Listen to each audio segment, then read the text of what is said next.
Janob Parpiyev aytsin, tushum qanday Bo'stonliq rayonida? Yetarli emas, yo'q. Ana shuning uchun Bo'stonliq rayon hokimi. Bo'stonliq rayonida hokim Arif Abdullayev ishdan oling buni, ishdan oling. Soliqchisini ishdan oling. Militsiya bilan prokurorni ertaga menga aytasiz.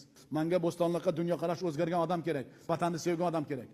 Har bitta o'sha yerdagi sotakon va uyda olakon birrontasi soliq to'lamaydi. Janob Parpiyev, buni siz yaxshi bilishingiz kerak. Bilmasangiz bilib qo'ying. Ha, men kelsam 4 marta kelaman, lekin bir yilda 365 kun bor-ku. Nima talab qilmaysizlar? Ayniqsa shu ro'za kunlari odamlar, mo'min musulmonlarimiz saharga turganda hamma zimiston. Qaysi davrda yashayapmiz?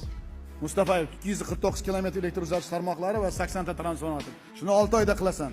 Komolot gidroelektr stansiyasini qurish va 2 ta GESning modernizatsiya qilish bo'yicha umumiy qiymati 82 million dollarga bo'lgan investitsiya loyihasini amalga oshirish bo'yicha 2 ta qarorga kechqurun imzoladi. Toshkent viloyati xalqi bilsin, bu nima uchun biz gidroelektr, mana xabarlaring bor, biz Xitoyga borib janob Si Zinpinni iltimos qildik.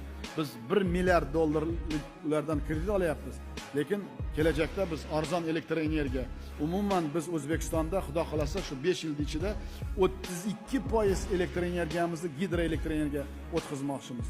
Mana ko'rlaring Rossiyadan biz birinchi marta tarixda atom elektrostansiya qurish bo'yicha mana shu Vladimir Vladimirovich shartnoma tuzdik. Biz ertangi kunimizni o'ylayapmiz. Nima uchun?